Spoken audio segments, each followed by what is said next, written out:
Test 1, 2. There, y'all hear me on Zoom?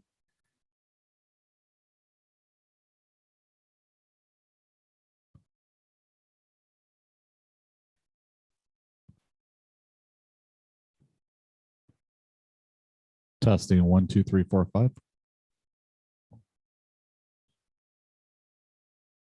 Does everybody hear me on Zoom?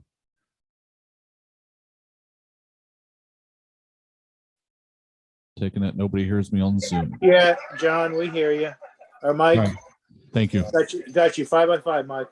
All right, thanks. Along with their hot barbecue.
All right, everybody, good evening. We're going to get ready to get started. So if we can get everybody either seated or standing, we're going to do the pledge real quick. You got the flag, Michael?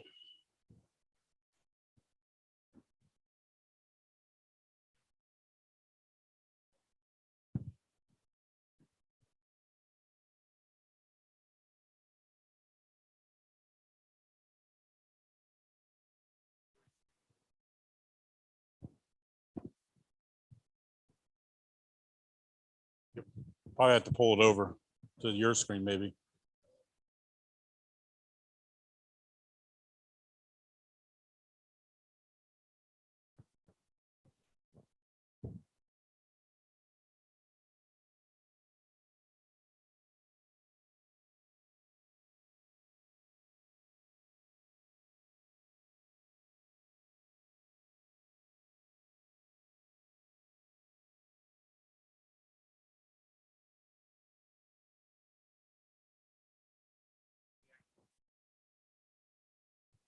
Full screen it.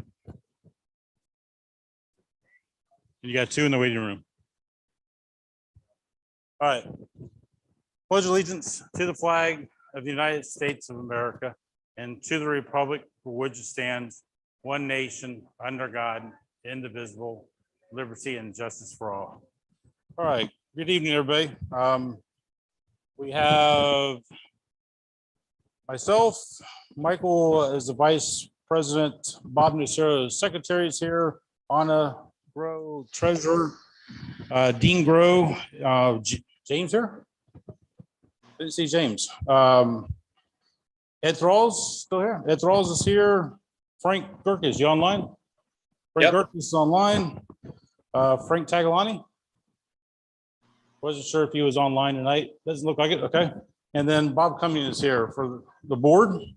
Want to say greetings to everybody. Do we have any guests in the audience? Yes. New members, Bob. I'm sorry, not new members. I'm sorry, test session.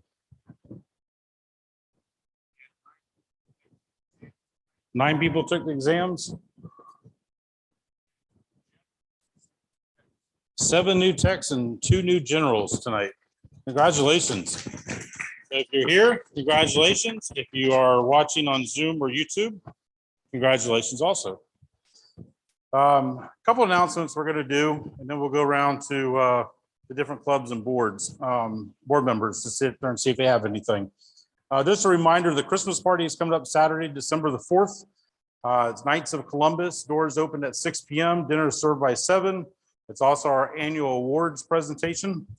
We do collect toys for tots, and door prizes will be given out. Christmas tickets are available tonight here at the show, or at the, I'm sorry, at the meeting. For $10 for members and their spouses, $25 for non-members. And you can also go to the OARC website and pay for them online. If you just go to OARC.com, or excuse me, OARC.org, and then click events and classes on the top toolbar, and then Christmas party, you can purchase your tickets online also. And we'll present those tickets to you at the night of the party. Tickets will not be available for sale at the party. We're just going to give out the ones that people have paid for, and that's it. So you got about a little over a month at this point to sit there and get your tickets. We'll probably cut off around the middle of November. I think it is. We have to let the caterer know. Final count in the middle of November. So we'll make sure everybody knows when the deadline is coming up close. Just a couple of quick announcements. Obviously, contesting this month is October School Roundup, coming up on October the 18th through the 22nd. And the EME contest is coming up on the 23rd to the 24th. Melbourne Ham Fest. Who's all going to Melbourne Ham Fest? One here, a couple of back. Anybody on, a couple of guys on Zoom? Yep. Good to hear that, because it's the 56th annual Melbourne Ham Fest and the 2021 ARL Florida State Convention. It's this Friday and Saturday at the Melbourne Auditorium, 625 East Hibiscus Boulevard. And from Friday, it starts at 1 o'clock and ends at 7 p.m. And Saturday, it starts at 9 a.m. and ends at 3 p.m. and admission is $10 at the door. Like to see hopefully that Melbourne Ham Fest to be huge this year. Weather's kind of iffy. I think it always seems to fall on an iffy weekend for Melbourne. I hate to say it, but hopefully a lot of people will still come out and support it. I'll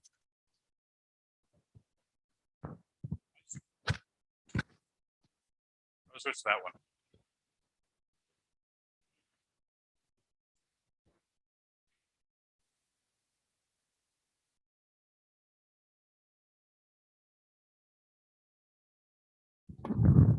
All right, switch microphones. Hopefully everybody can hear me better now. Little one doesn't like me, I guess. Also coming up on November the 6th, Rod, I know you're online, but I'm going to take care of this one for you if you don't mind. The Bahia Shriners Swap Meet is coming up on November the 6th at the Shriners facility located at 3101 East Cimarron Boulevard. Opens at 8 o'clock. Tickets are $5. Tailgating is for $7 and setup starts at 7 for the sellers. So hopefully we'll be able to go out and support the Shriners Swap Meet also. And Michael, update for Hamcation 2022.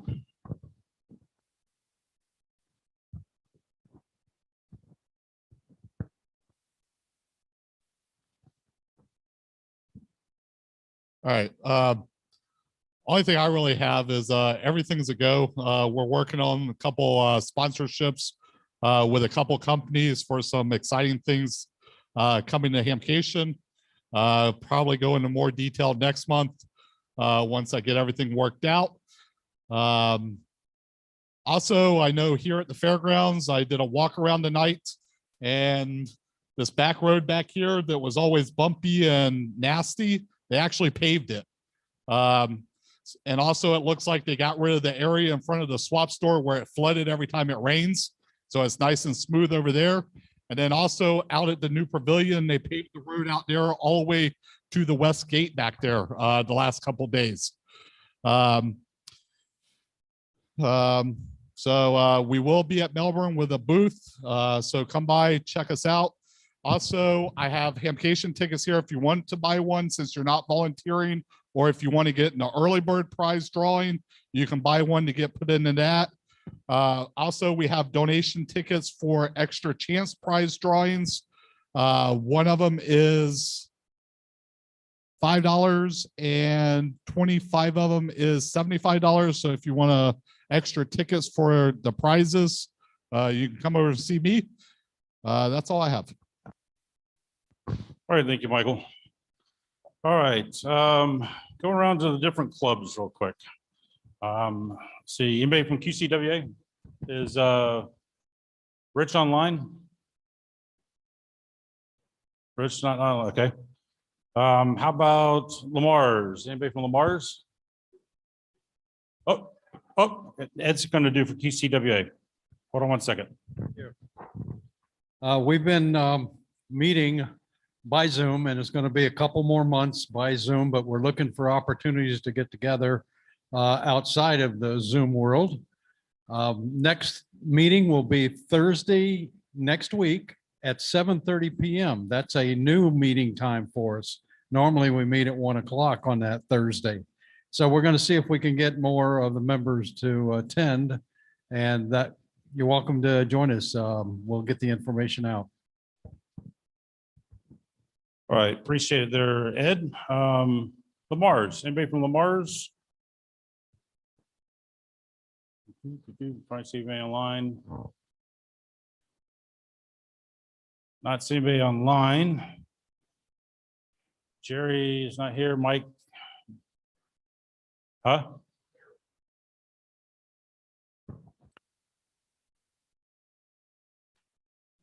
All right, just trying to go through the list I have. Clark County CERT. Bill, did you have anything for Clark County CERT? Nope. Okay, CFRA, Bobbin. Well, I'm still the president of the Central Florida Repeater Association that meets the last Wednesday of each month at Perkins. Corner of Forsyth and University. Last Wednesday, we start getting there about 6 o'clock. We have our buy your own food. About 7 o'clock, we'll have a 5-minute meeting, then we just rag through a little more. Repeater is downtown Orlando, 443075, 1035 PL. Membership is $12 per year from the calendar year from when you join. If it's husband, wife, or spouse, whatever, and they're both hams, it's $18 for the pair. All right, let's see. Did you want to do an update now or just going to do it during the presentation?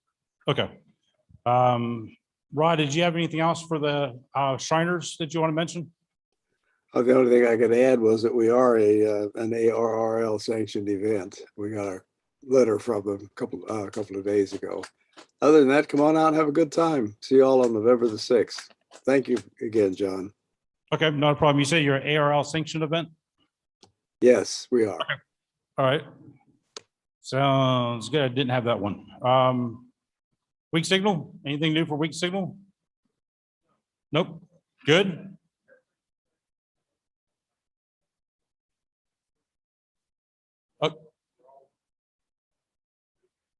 George says everything's working right now. We're good. AMSAT, anybody from AMSAT online? Nope. Let's see. Deers, nobody from Deers. I have to update my list. Similarities. Orange County areas, I can tell you, is coming up this Monday night at the Orange County OC starting at 7 o'clock. If you are not a member, just send me an email and I'll send you information on the meeting. Otherwise, an announcement will go out this weekend for it. All right, let me go around to the board members real quick. Michael, do you have anything else board related or anything else you want to talk about? Okay, Anna? Good. Dean? Bobbin? Bob C? Nope. Ed? I have something for Ed though. Ed came on the board 2 months ago. Stepped up to the plate for doing presentations, and we have presentations lined up till July of next year. So thank you. Took a little load off my plate getting that done. So we'll probably end up starting putting a calendar of who presentations are coming up in the newsletter. But you can always go to the website at midnight tonight. It actually updates to what the meeting is or the presentation is going to be for next month, but I'll tell you what that is here at the end of the meeting. Anyways, give you an early clue. Let's see, James, anything? Nothing? Saw you walked in. Frank G. Just a quick note on AMSAT. The ISS is going to be passing over our area Friday night. I want to say about 7:55 or 8 o'clock. Should be about a 6-minute pass, and it's going to be pretty high as far as elevation goes. So if anyone would like to go outside and watch it pass over, or maybe even work the repeater that's on board, it's a pretty good opportunity. All right, appreciate that. Good information to have. All right, and I don't think Frank T was online, was he? Okay. And Dean, you said you didn't have anything? No, okay. All right, what we're going to do here at the meeting, I know that we kind of ran through that a little quickly. I'm trying to give Ken as much time as he needs for his presentation. We'll do our break, coffee and stuff. We'll come back about 8 o'clock to do the presentation, about 15 minutes. And then I just want to remind everybody, obviously for membership, every month we always seem to get some kickbacks on the emails that go out for the newsletter. I'm sorry, newsletter and the meeting announcement. If you moved recently, or if you sat there and changed your email address, it's important that you update that with us also, so we can keep you informed of what's going on within the club. If you need to, you can very easily update that by sending an email to membership@oarc.org, and that goes to Rick, our membership chairman, and he'll update the database plus our email list. We've always seemed to have people coming back to us say, I didn't get the newsletter, or we get bounce backs. We know people aren't getting. Hello, there we go. I think the battery might be dying on the microphone on this one. So if you do have any updates, please make sure you update us so we can keep our membership database up to date. And then I'll just tell you now, Our next meeting is Wednesday, November 3rd here at the fairgrounds. It is Dr. Bob Heil, K9 EID. He is doing a presentation on optimizing your signals. So it should be a good presentation. He promises it to be. So with that, we'll come back in about 15 minutes, 8 o'clock, and we'll have Ken Lyons doing a presentation on JOTA.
All right, we're going to get ready to get started, folks.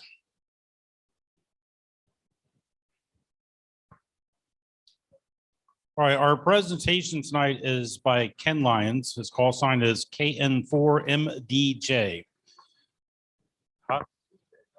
Delta Juliet. A little bit of history, some things you probably know I can find on you. Ken was licensed back in 2018, currently holds an extra class license. Ken works in the IT field. Ken came to the club shortly after getting his license with the idea of bringing more youth into amateur radio through radio scouting. There was a sense of skepticism, not because of Ken, but because that wasn't the first time we heard about that, somebody was trying to do this. It goes without saying, Ken took the bull by the horns and ran with it. I wish I could name every accomplishment. Sorry, I lost my place. Accomplishment of what he's done since getting involved in radio scouting, but I do know the number of scouts at our local JOTA has increased substantially. He has facilitated the first ever radio merit badge course by unconventional ways at Hamcation and brought numerous scouts into the hobby by assisting them in obtaining their tech license. OARC continues to support Ken in radio scouting with silent key radio equipment donations and volunteers for his scouting projects. Ken is doing a presentation night on Jamboree on the Air that will be held at Camp Lenoche up in Paisley this month. I urge you to listen closely to Ken is in need of assistance for JOTA. Please welcome Ken, KN4MDJ.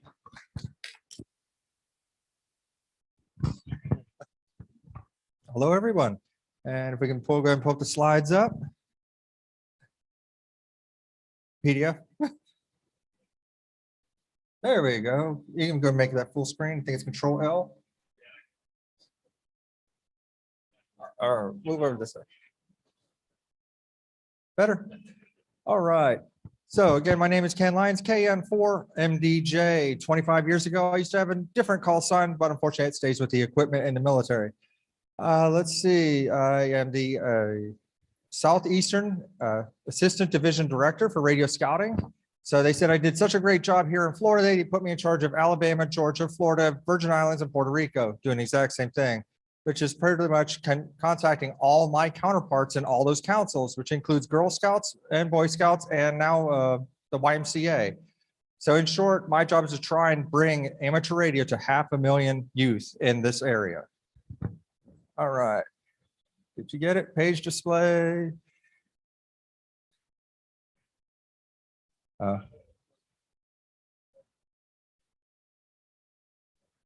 There you are.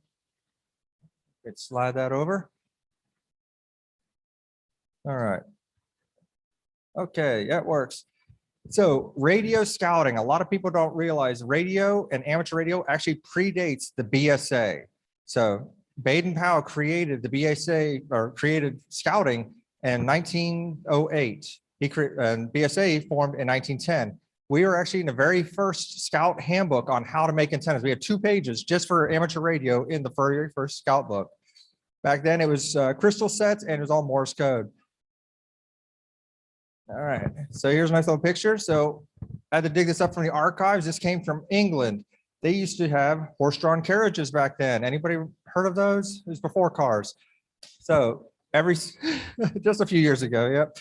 So they would convert their trek carts to be used for antennas. So this was a multi-use device. So they could actually jack up their entire cart and turn that into a freestanding aerial. I'm not going to go into all the details. So, all right. So this is one of our groups. We did this, the bottom down there, that is a radio merit badge. We conducted that one last year. In 2018, we had 17 scouts and 16 of them completed the merit badge. And I think 3 of them went on to get licensed in the Lake County. All right. So here is our program itself.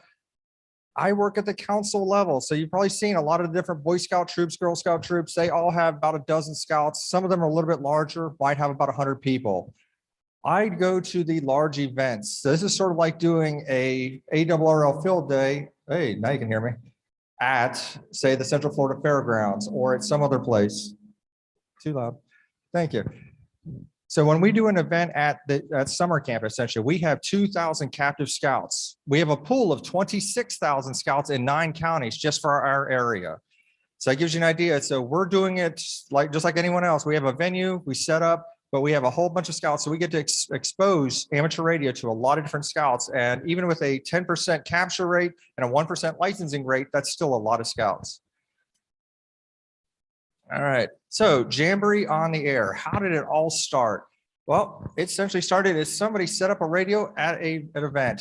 Now, the worldwide has what they call scouting jambos. So think of it sort of as the Olympics. Every 4 to 5 years, a national country will set up an event and invite all the other countries to come in. So they'll have 200 different countries represented at one large scouting event. So, and a amateur decided, hey, I'm going to set up a radio here and just talk to other people. He had so much interest. He was just doing this on his own, just a little fenced in area. He wasn't offering to anybody. He was just having fun, probably just being an adult, being bored, playing on radio while he was at Jambo. If so many scouts were interested that the next year they formed an organization. There we go. There's some text about it. And there we go. So moving on. So he created his little radio set. The next year, they opened it to the public. They opened it to the scouts so they could actually get on the radio as third-party traffic. It was so successful that they started bringing it across the country to every scouting council and every scouting event. And they made a single event called Jamboree on the Air. It is the largest scouting event worldwide with 2.4 million scouts. We're hoping after COVID, the numbers will come back. But prior to it, I believe in 2019, it was 2.7 million scouts. And it moves forward. So the third weekend of the month of October, which is going to be the 15th, 16th, and 17th of this month, is Jamboree on the Air. Now, our particular council restarted our program in 2018. Our very first time we broke the national record. We were 10% of the entire country in one location right here in Florida. So we had to do it again the next year, and we kept breaking our own record. So we got to the point that we had, 12,300 scouts exposed to amateur radio in 2019 prior to COVID. And our JOTA sessions, we cap out at the maximum of camp capacity, which is just 2,000 scouts. So our entire JOTA can never go past 2,000 scouts unless we get a larger event, which we're working on this year. All right. All right, and we keep going to less. There we go. So this is some of our helpers. As you can see, our stations are very simple. We just set up some simple tables, put a radio up there, and then the scouts come through. They are all on a block schedule program. There you go. You recognize anybody there? Yes, yeah, Justin Sly. Yep, he's moved down. All right, so Jamboree on the Air again is the third weekend. Now, when we get scheduled on camp, they had so many people requesting us. The camp said, can you do JOTA more than once a year? We said, well, sure, we can do it as many times as you want. It's just not official. So now we do JOTA-like events every single Saturday in October. So last Saturday, we had 300 scouts. This Saturday, we got 400 scouts. These are people pre-registered saying that they will be there and actually paid money to have their food. So they should show up if they want to get their food. On JOTA weekend, we already got 1,900 signed up, and the following weekend, 1,200.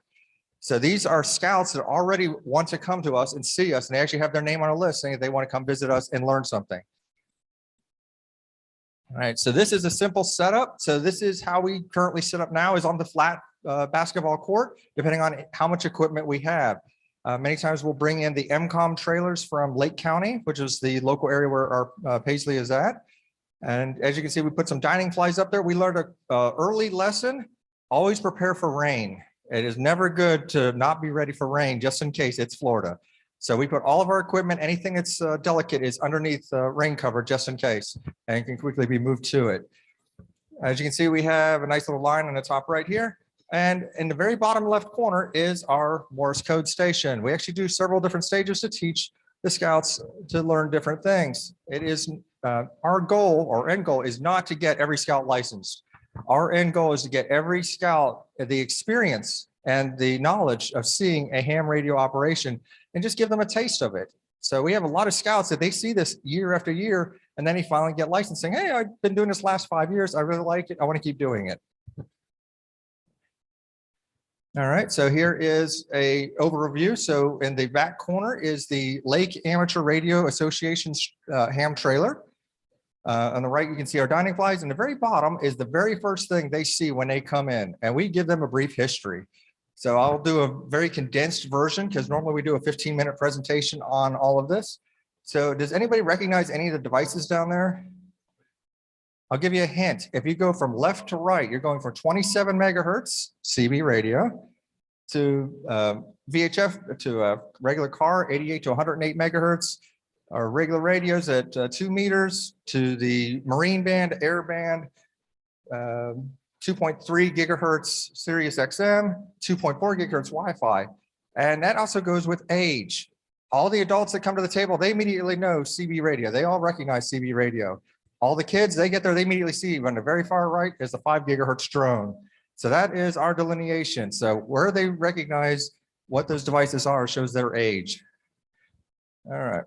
So one big lesson we teach them is anything that is wireless, if it does not have a wire on it, it's either going to be working by radio or light, and light is radio wave, so it's all radio.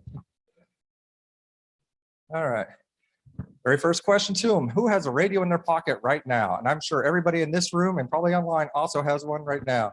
Did you know your cell phone has 5 different distinct radios inside it? You have your FM radio, you have one for your mobile provider, which is Verizon or AT&T. You got one for GPS, constantly recording your position. Another one for Bluetooth, another one for Wi-Fi. Now we are able to get away with that with chips that can do multiple tasks, but that is 5 different spectrums of radio that are all being used just in your one cell phone.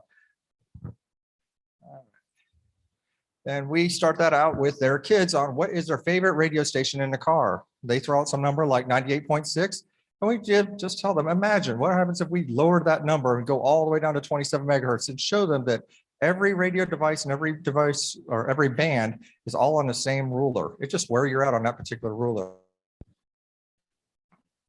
All right. So we move on to digital technology now. How many know that CW or Morse code is actually digital? Yes. Binary. Yes. The very first computers all use CW for their binary set. ASCII came a few years later. So in this case, 1930s, Morse code was invented. A lot of people don't realize that's when lead acid batteries were created. That's one of the reasons that helped propel telegraph. If the lead acid battery had not been created, we wouldn't have anything. So it moved on to lead acid battery coming along, the US Civil War. And for the Scouts, this is their internet. So we equate everything to them that in the 1860s, this was the modern technology. LOL is 150 years old. And a lot of people don't realize that because back then the telegram was charged by the letter. So all the shortcuts we're using texting nowadays, they were using back in telegrams. So, all right. So moving on to the 1890s, wireless technology, we had Tesla and Marconi. I'm sure you've all heard of them. One of them has a car now. And moving on to Titanic. And at this point, we will teach all the Scouts, they will all learn how to do SOS in Morse code. They learn how to do their name. And now we have a new competition. We actually learned the word radio scouting, and they have 3 tries to type it as quickly as they can correctly. Right now, after the 5-minute introduction or so for that, they're doing it in about 19 seconds to 40 seconds. These are brand new kids that never seen anything before 15 minutes earlier and are now doing the word radio scouting in 19 seconds. So we can get them up to 60 words per minute within a month if we really push them. So they are young, they are sponges, they can quickly learn. All right. So some of our Scouts on stations, this is the one of our shortcomings is we do a very good educational program where they come in, they learn a little bit, and then right after that we say, hey, let's get you on the radio and on the air. And this is where we need hands. We need as many operators as possible. So think just like a normal field day. So when we take that youth in there and say, hey, let's get you on the radio, we would like to have a ham already on a station so they have somebody to talk to. It's the worst feeling in the world saying, hey, let's go talk to somebody and it's dead air. There's nobody on the repeater. There's nobody on simplex. And it's very hard to show them how beneficial this is if nobody will get back to them. We've had times where we actually get somebody on a simplex handheld just so they have somebody to talk to if we can't reach anybody. Many times we will run into a lot of HF interference, or there'll be contesting. Unfortunately, one of the bad things about JOTA is it is done during a contesting period. Europe, which is nice. Germany actually defers all their contests just for our event, which is nice. All right. So some of the scouts learning CW, nice little pictures. All right, this is one of our favorite things. We had this up at Hamcation and people kept trying to buy it. This is a Spectrum. It's made by the United States government. It has everybody's frequencies from 0 megahertz to 300 gigahertz. And it's just nice little blocks of who owns what and where you're actually allocated. On the very right side is the same principle going from 0 to 300 gigahertz on wavelength size, everything from a football field down to an atom, and it covers x-rays, medical, microwaves. One of the ways we explain microwaves is how a microwave oven is shattering the atoms of the water molecule to heat it up, which is very similar to somebody screaming and having a glass goblet shake and shatter. It's a resonance. All right, moving on. All right, so here's some of our youth learning how to do radio scouting. So they get about 3 practice sessions to try it. And right now we give away FRS radios. All right, some of our toys. So we like toys like everybody else. So when we did our very first JOTA in 2018, our entire camp is wooded. HF radio does not work very well in the woods. So we had a local welder come by and they made us a 60-foot push-up mast, essentially. It is an electrically driven winch that pulls 3 metal tubes up that are telescoping up in there. All right. So one good goal of this is we'll be able to use it for other activities, and in case of emergency, it becomes available. So here's some of the specs on it. All right, so this was our latest edition. Just before COVID hit, we had just finished this. So one of the downsides of being a mobile operation is every time we had to do an event, we had to put everything in crates and then truck it to the event and unload it and set up. Well, we're looking to actually have everything packed into this. So it would be, we open the door and it's right there, sort of like an MCOM trailer for ourselves. So we actually have 2 different stations on there and the scouts can quickly work on it. All right. Our needs, we need volunteers. We need volunteers everywhere. So we need helpers to help with the actual events. We need volunteers to be on the radios. We need volunteers to help coordinate things.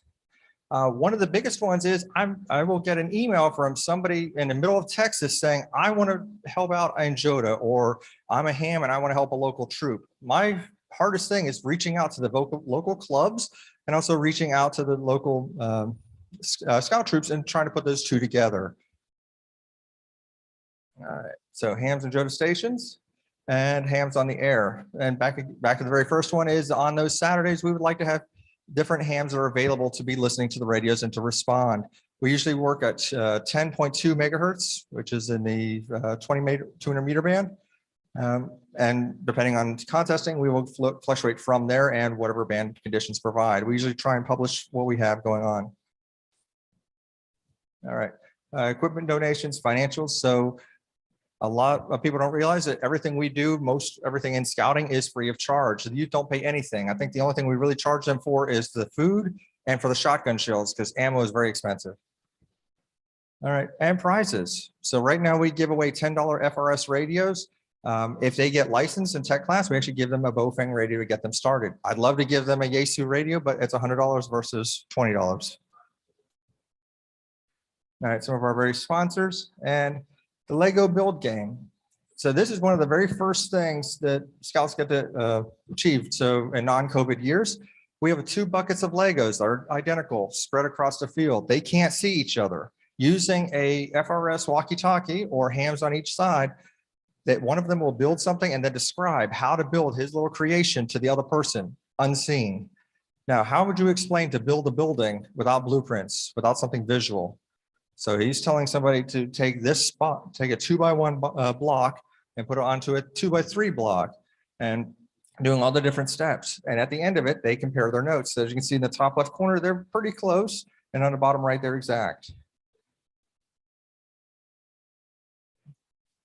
ARDF, anyone do fox hunting before? Anyone do, how about the hot and cold game when you're a kid? Let's put them both together. All right, this actually started as a necessity from England. They did not have enough hams to do proper ARDF. So we came up with a solution. We took old Wi-Fi routers that would cost about $2, the old Linksys little routers that nobody wants anymore because they're all 802.11Gs. We take that, which runs on 12 volts, put a sealed lead acid battery in there and hide it in the woods. It's broadcasting an SSID, which is just a wireless transmitting. So it's just broadcasting. In this case, it's doing Alien Tron or Alien Gerbil or something like that. And they use their cell phones as the receiver. So to them, it's 2 bars, 3 bars, 4 bars. The more bars they have, the closer they get to it, then they start looking for it. For the Cub Scouts, they can find a dozen of these around camp in between about 40 minutes or so. The older Scouts get to use some toys. There we go. The older Scouts can actually use a Yagi antenna that's tuned to 2.4 gigahertz, and they can actually do bearings. So a regular Scout with a Yagi in 2 positions can do a bearing on a box that's 5 miles in the woods. So they can find all of these within 5 minutes. So you can either walk around camp looking for it, hot and cold game, or you can actually use technology. Take out a map, you draw a bearing to it, go to another location, you can draw another bearing, X marks the spot where the 2 bearings cross. That tells you where that box is out in the woods. And to make it even more fun, we've zip tied them to golf carts running around camp just to make it a little more interesting. All right, blind sheep. So a lot of different games are available. So the blind sheep is where you're telling somebody to walk along a portion of concrete or grass that have obstacles in there. You know, don't step on the block, don't step on a plant. They throw different things in there and they're just using an FRS radio. It teaches communication skills. The first thing they're learning is push to talk. The second one is learning how to clearly enunciate and clearly get their directions across. Just telling a person to move over doesn't give them a direction. Move right 6 inches, go forward 2 feet. You have to be very specific in what you're telling the person to do. This was a popular one with the Cub Scouts. We learned that the Cub Scouts is a little bit beyond them. This is the game of Battleship. Anyone play this before? I'm sure you've all played it. So we did a little bit more fun with CB radios. So the one reason we do CB is we don't have to deal with all the licensing issues of having 5 different hams out there. So we put 5 tables up there. We put a CB radio on there and then attenuate their antennas so they're not quite so loud. We don't need the game going 5 miles away. And they use the CB radio. And again, they are learning the push to talk feature. So this is all exposing them to the radio technology because whether it's a CB radio or a ham radio, transmitting and receiving is the same. All right, back to the Lego game. And Morse Code Key, as you already know, most of everything we do is straight keys. And we actually have this as a kit where the Scouts can actually build themselves. It costs about $12 for them to build a straight key with a buzzer and an LED on there. All right. Some numbers for JOTA, Jamboree on the Air. So in 2019, there were 13,783 total visitors and participants. And in Scouts, it was 9,106. These are our numbers. So let's go back in time to our very first one. In 2018, we had 1,000 participants with 5 hams. And in 2019, we had 1,500. And then in 2020, we had 766. That is because of capacity. We couldn't go past 25% of our capacity at camp. Radio scouting events. Now, this is our participants. So we don't only do JOTA, we do things every month or every quarter. So we do the JOTA-like events along to help teach the different scouts. So back in 2019, we had 12,300 scouts. And let's see, in 2020, we had 1,690. A good portion of that was right before COVID. And then right at the end, we did 300 radio merit badges via Zoom in October. I racked up a lot of Zoom hours in that month. All right. So all of our scouts learn how to do their name and they all learn how to do SOS. For us, that's one of the most important things. It's every scout should be able to register or understand what SOS is. It'd be a shame if somebody beat something out there and they had no idea what it meant. Now, I don't teach semaphore, but I'm sure that would help too at some point. All right, radio merit badge. So how many people here have the technician license? All right, how hard was it? All right, our youngest scout in the country is 6 years old that has it. The youngest one in council is 8 years old. And I've got a general at 13 in Arizona right now. So the radio merit badge is 80% of the federal licensing. So 2 extra hours of them studying, they can pass the technician class license. So, which is how comprehensive it is. And they actually made this easier. 10 years ago, the radio merit badge was a little harder because you had to build your own radio. Could you imagine having to actually make that part of the test? Or, oh, you got to solder and put a crystal in there. I want you to transmit. So they made it a little bit easier. They moved some of the things to electronics and they moved some to the other areas.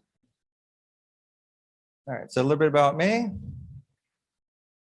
All right, so this is our Florida, different areas in Florida. As you can see in the middle to the right is our council area, and we cover many different areas along the way. We are the most active council in the Southeast right now. Atlanta comes very close to us because of the number of people. All right. All right. Anyone heard of, let me see if I can find his name. There you go. W.E.D. Stokes. Anyone heard of this kid? No? How about Radio Club America, RCA? All right. All right. All right. How many have heard about drones before? All right. Now, when drones came out, there was a push by the FAA and others saying these things are going to be a menace. They're going to be running into airplanes. We need to ban these, right? Well, same thing happened to amateur radio. The US Navy said, we really don't like this radio thing. Let's get all of these people off and make this a military asset so that the US Navy controlled all the airwaves. And that was pushed through in legislation twice. This young kid was the president of the Junior Wireless Association of America. I believe he was 13 years old at the time. He was the president of it. So it's sort of like having an ARRL way before it even existed. And they said, hey, they're pushing this new law. We need representation. We need somebody to go out there and say, why is this hobby fun? Why should people be able to play with radio? And he came along and took care of that. So he fought it twice. He was the youngest person to ever testify before Congress. That record was broken in 1996. So, all right. So to give you an idea on amateurs, so there are 25 to 40,000 amateur wireless operators at the time of this. So we can all thank a 13-year-old kid for saving amateur radio from big bad government. All right, let's move on to some of our projects. We're working on a Scout Handbox. So right now when a Scout gets their technician license, we immediately give them a Bofang radio to get them on the air. We're trying to work on a small low-cost radio like a Xiegu G90 to get them on for general class. And a long-range project prior to COVID was to put a repeater cube. It'd be a GMRS and a ham radio cube in every council in the country and then interlink them. I'm sure you've all heard of the East Coast reflector. Well, imagine that at the campsite. So our reflector would be every single campsite either tied together or sporadically. So we could have Texas and Florida talking for an hour, and then it could be New York and Texas talking for the next hour, where they could all intermingle. So during camp, their handheld would be able to talk to another camp in another state. All right, youth outreach. So for us, amateur radio is STEM. It is science, technology, engineering, and math. Everything about ham radio ties into that. You got to engineer your antennas. You got to do your dipole. You got to do the math on your calculations for your dipole. If you want to erect an antenna, you got to do some more engineering on that. And of course, the science and technology of radio waves itself. Numbers. So this might shock you. How many licensed amateurs are there in the US? So we have just over 750,000 amateur radio operators. There are 2.4 million scouts. If we capture just 1% of all the scouts, that is 24,000 new licensed people per year. That's a lot of new scouts and a lot of new amateur radio operators. We currently do 7,000 radio merit badges. That's moved up to 9,000, then COVID killed it back down. So this is our membership for us.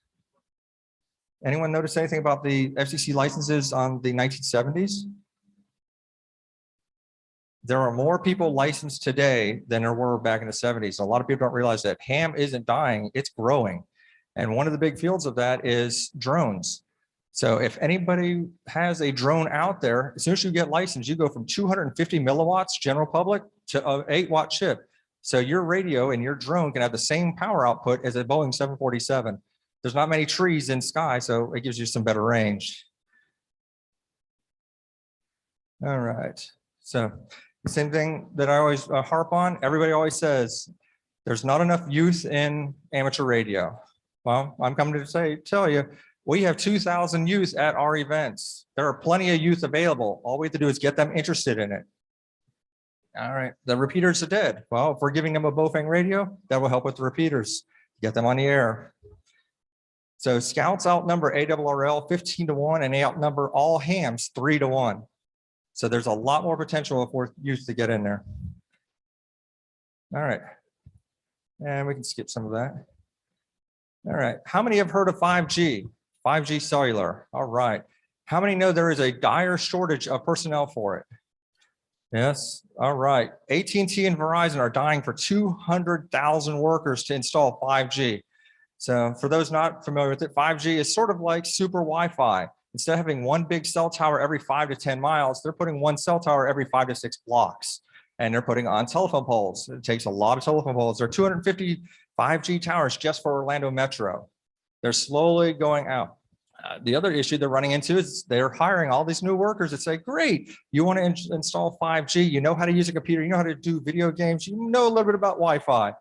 They train them for 6 months and a person quits.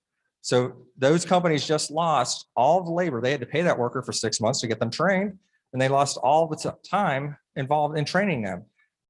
By having an amateur radio license, that already shows that the scout or the youth has an ability and an ambition in radio. They have an understanding of it. So I equate it to a taxi company hiring somebody just because they have a CDL. It already shows that they have the understanding to be able to drive. They already taken a hard test that's usually harder than what it takes to get into the company in the first place. So if you are under 18, we have ways of getting scholarships and internships into large companies. All you have to do is show a drive. All right. So this is the Q&A section. I'm not going to harp on the section here on voting and everything else for clubs, because I also do a little presentation for clubs, and we are always fighting clubs that want to charge an 8-year-old kid that just got their technician class. They want to charge them $40 a year. Now, I don't know about you, but my allowance didn't allow $40 a year just to go visit a club. And most clubs, if you notice, are a little bit boring. Nobody wants to go to a business meeting. They want to go to the Aries days and the fun days and to learn a little bit about more it. All right. So any questions about Jamboree on the Air itself? There's also called Jamboree on the Internet, which is internet chat rooms back and forth. And they do Zoom, and they do a lot of different technologies where we get scouts from different countries to interconnect and talk together. We even have our J code, which is similar to the Q codes that are used in ham. I can have a Chinese and an American that have no common language together. All they have to do is be able to pronounce the letters in English to communicate. And between that, they can learn their name, learn a little bit about them, learn their age by using predefined questions in all the languages. So there's a list of about 200 questions with different J codes on there. And all they have to do is say JSW Ken. And that tells that other person what my name is. Similar, just like the QTH and all the other Q codes we use. Well, it's an international form. So that way we can have scouts in different areas to learn about each other. All right. So any questions? I'm sure the internet's got some. The easiest, you can send me an email, KN4, Mike Delta Juliet. You can also scan on there. You can go to radioscouting.us. Now we are looking, and on there some other sign-up forms where we're looking for hams. If you are interested in setting up a station, I get troops every now and then. It says, can somebody come set up a station and show a little bit about radio? That we can call a ham in their zip code, because we just tie the zip code to that particular ham and say, hey, troop 123 in your city wants somebody to set up a table, put a radio on there, and show them what a radio looks like. Now, how many people here could set up a mobile radio if you needed to? Some of you, about half of you. So is it that hard to do? A battery, a radio, a table? Just tune in. If need be, you can always tune into 10 megahertz and just listen to the clock if you wanted. All right. Any other questions? Any questions on Zoom or even on YouTube? We'll, if you want to type it in on YouTube, we'll give it to Ken. Yep.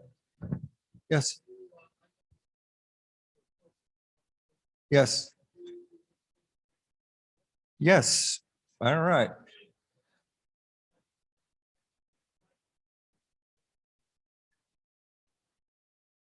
Yes. Yes. So Jamboree on the Internet is a world scouting event. So there are only two countries that separate girls and boys, the United States and one other. So a lot of people don't realize that scouting worldwide is co-ed. So, and for us, we actually have girls at our events. So for Camp Lenoche, I'd say about 3/4 of the people that come to our venue are females right now because of the different age groups on there. And they are the fastest learners or most dedicated, especially for some of the older ones. When we were doing our merit badges, many of the girls would have 40 merit badges and their counterparts would have 10 at the same age group because they have such a big drive to say, hey, we haven't had this in a long time. We want to be able to learn and get this. So we invite the Girl Scouts, we participate, and BSA, we actually have girl troops that are involved and are part of this. What's up? Yes. So BSA has girl units and Girl Scouts itself has its own units. And there are local councils in Citrus and others that have events going on. So my position at ARRL is to bridge all of them. So I contact all the different ones and say, what are you doing for Jamboree on the internet or their own one? One of the big things with Girl Scouts is, I can't think of the name. Is it Mind Day?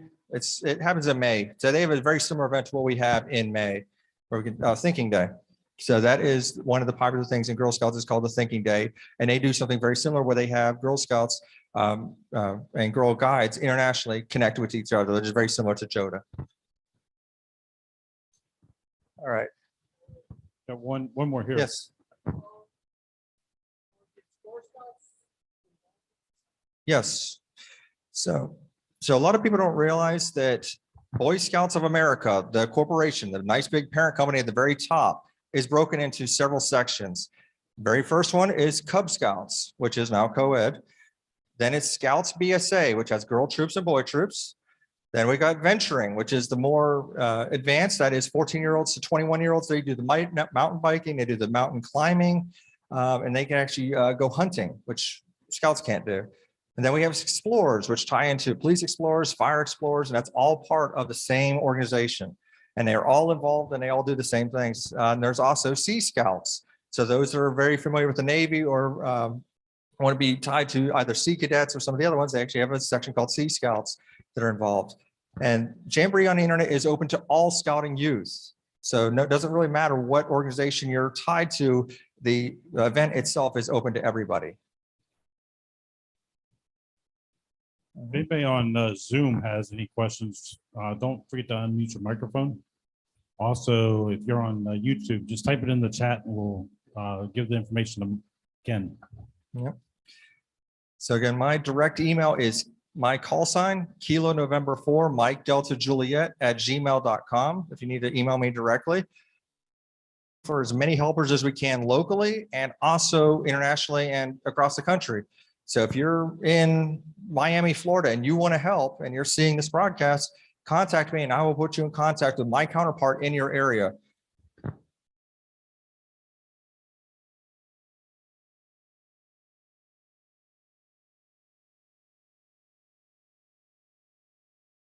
Oh, thank you for the presentation. All right. Wishing you all the luck. Thank you. That's a lot of kids to have to go through on a couple weekends. All right, before we continue, did everybody get a blue ticket when they came in? At least the ones that came in person? All right, we got 3 door prizes to give out.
I don't know about the others, but I can't hear anything.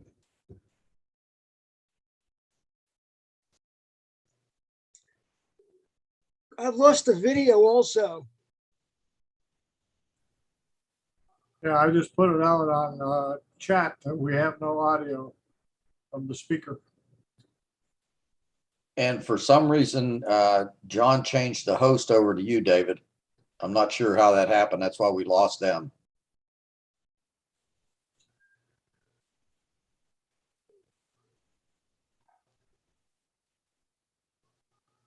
Isn't technology wonderful? I think Mike lost his connection.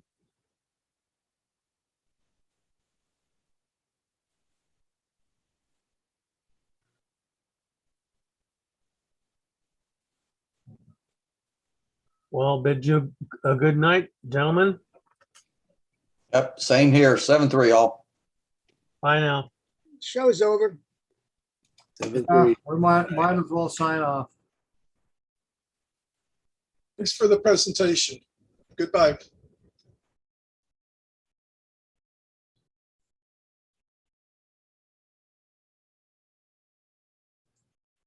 Well, it was good seeing everybody. Take care, 73.